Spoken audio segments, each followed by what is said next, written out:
की और इससे जुड़ी हुई खबर भी दिखाई आपको। और अब बात करेंगे सलमान रुश्दी की विवादास्पद किताब द सैटेनिक वर्सेस पर भारत में लगा प्रतिबंध अब हट गया है और यह किताब अब स्टोर्स पर मौजूद है।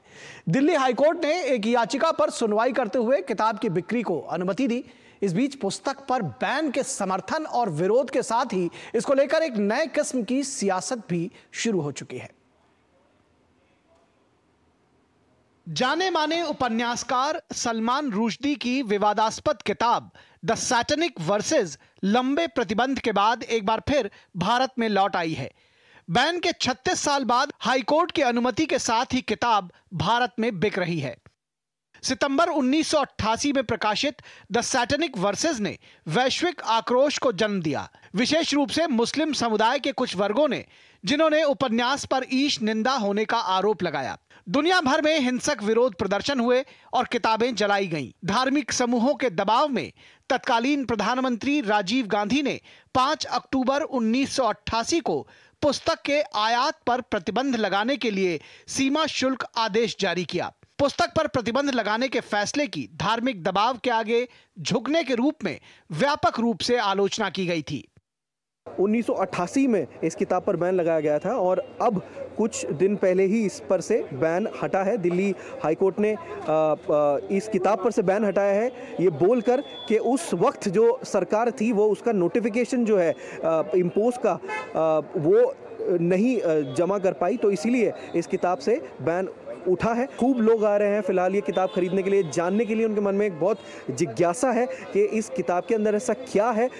काफी अरसे से पुस्तक प्रेमी इस किताब से प्रतिबंध हटाने के लिए अदालत की शरण में थे। नवंबर 2024 में आयात प्रतिबंध को चुनौती देने वाली 2019 की याचिका पर सुनवाई के दौरान सरकार ने दिल्ली हाईकोर्ट को सूचित किया कि प्रतिबंध लगाने वाली 1988 की अधिसूचना कहीं भी नहीं मिली। ऐसे में अदालत के आदेश के बाद यह पुस्तक आखिरकार पुस्तक प्रेमियों के हाथों में है। इस किताब से बैन हटने पर मुस्लिम संगठनों ने अपनी नाराजगी जाहिर की है।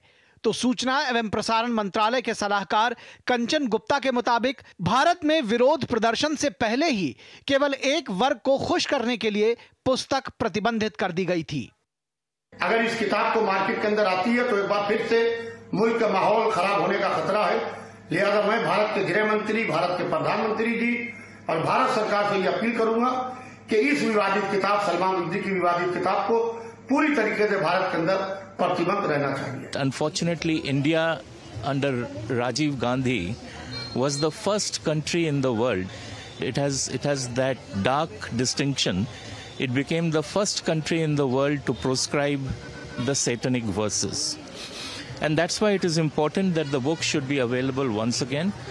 पुस्तक पर बैन के विरोध और समर्थन के साथ ही इसको लेकर एक नए किस्म की सियासत शुरू हो गई है। फिलहाल पुस्तक प्रेमियों में इस किताब को पढ़ने को लेकर उत्सुकता है। नई दिल्ली से सिद्धार्थ भारद्वाज के साथ ब्यूरो रिपोर्ट, डीडी न्यूज। और प्रवर्तन निदेशालय मानव तस्करी के जरिए भारतीय लोगों को अमेरिका भेजने से संबंधित मनी लॉन्ड्रिंग से जुड़े मामले में कनाडा के कुछ कॉलेजेस और कुछ भारतीय संस्थाओं की संलिप्तता की जांच कर रहा है। तो ये गंभीर विषय है, ये समझने की जरूरत है। कनाडा के रास्ते अमेरिका में एंट्री, कनाडा से सीमा पार कराकर भारतीयों को अमेरिका भेजे जाने का दरअसल खुलासा हुआ है। प्रवर्तन निदेशालय की जांच में चौंकाने वाले खुलासे हुए हैं और तमाम नए तथ्य जो है वो सामने आए हैं। कनाडा अमेरिका सीमा पर भारतीय परिवार की मौत के बाद यह जांच शुरू हुई है। एक भारतीय परिवार की कनाडा अमेरिका सीमा पर मौत हुई थी और उसके बाद ये मामला उठा और उसके बाद ईडी ने इसकी जांच शुरू की। कॉलेजेस में एडमिशन की आड़ में पहले कनाडा लाए जाते थे भारतीय, ये ईडी का कहना है कि पहले कनाडा लाए जाते थे और कनाडा पहुंचने के बाद सीमा पार कराकर भारतीयों को अमेरिका भेजा जाता था। तो कनाडा आना आसान था चूंकि, इसलिए पहले कनाडा आते थे और वहां से सीमा पार कराकर अमेरिका लेकर जाते थे। जांच में सामने आई कनाडा के कई कॉलेजेस और 2 भारतीय संस्थाओं की भूमिका, कई कॉलेजेस और 2 भारतीय संस्थाओं की भी भूमिका है। ये संस्थाएं सालाना करीब तमाम 25,000 छात्रों को लेकर जाती थी। कनाडा से सीमा पार कराकर भारतीयों को अमेरिका भेजे जाने का खुलासा हुआ है। प्रवर्तन निदेशालय की जांच में चौंकाने वाले खुलासे हुए हैं। तो ये बेहद महत्वपूर्ण खबर है और संस्था द्वारा 10,000 से अधिक छात्रों को हर साल भारत से बाहर तमाम कॉलेजेस में भेजे जाने की ये जो बात है वो सामने आई है। और ये कॉलेज मानव तस्करी को अवैध रूप से कनाडा और अमेरिका भेजते थे और ये एजेंट जो है वो उनके साथ मिलकर काम कर रहे थे।